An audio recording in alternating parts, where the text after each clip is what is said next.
પોરબંદરની ભાવસીજી સરકારી હોસ્પિટલમાં કેન્સરના દર્દીઓ માટે ડે કેર કિમોથેરાપી સેન્ટર આવેલ છે। અહીં 28 માસમાં 316 કેન્સર પીડિત દર્દીઓને સારવાર આપવામાં આવી છે, જેમાં વ્યસનથી થતા ગળા અને મોઢાના કેન્સરના દર્દીઓ વધુ જોવા મળે છે। સમગ્ર વિશ્વમાં 4 ફેબ્રુઆરીના દિવસે વિશ્વ કેન્સર દિવસ તરીકે ઉજવણી કરવામાં આવે છે। આ દિવસની દર વર્ષે અલગ અલગ થીમ પર કેન્સર અંગે જાગૃતતા માટે વિવિધ કાર્યક્રમોનું આયોજન કરવામાં આવે છે। હાલ પોરબંદર જિલ્લામાં પણ કેન્સરના દર્દીઓમાં વધારો થઈ રહ્યો છે। પોરબંદર જિલ્લામાં વ્યસનનું પ્રમાણ વધારે જોવા મળે છે, જેથી હાલ આ વ્યસનને લઈ મોઢાનું કેન્સર તેમજ ગળાના કેન્સરમાં વધારો થયો છે।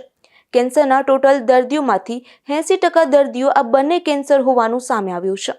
પોરબંદર જિલ્લામાં મહિલાઓમાં પણ સ્તન કેન્સરનું પ્રમાણ વધ્યું છે। જિલ્લામાં મહિલાઓમાં સૌથી વધુ સ્તન કેન્સરનું પ્રમાણ વધુ જોવા મળી રહ્યું છે।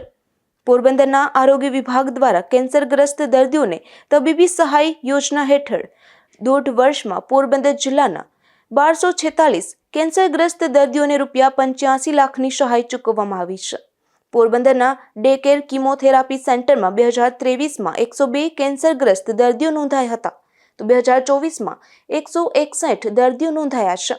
આ સેન્ટરમાં છેલ્લા 28 માસમાં 316 કેન્સરગ્રસ્ત દર્દીઓને સારવાર આપવામાં આવી છે। આ સેન્ટરમાં કેન્સરગ્રસ્ત દર્દીઓની સારવાર માટે ઉજ્જૈન ખાતેથી તાલીમ મેળવેલ ડોક્ટર કે.સી. વ્યાસ અને ડોક્ટર ભૂમિકા ખરા દ્વારા દર્દીઓને સારવાર આપવામાં આવે છે। અશોક થાનકી, ગુજરાત ન્યૂઝ, પોરબંદર।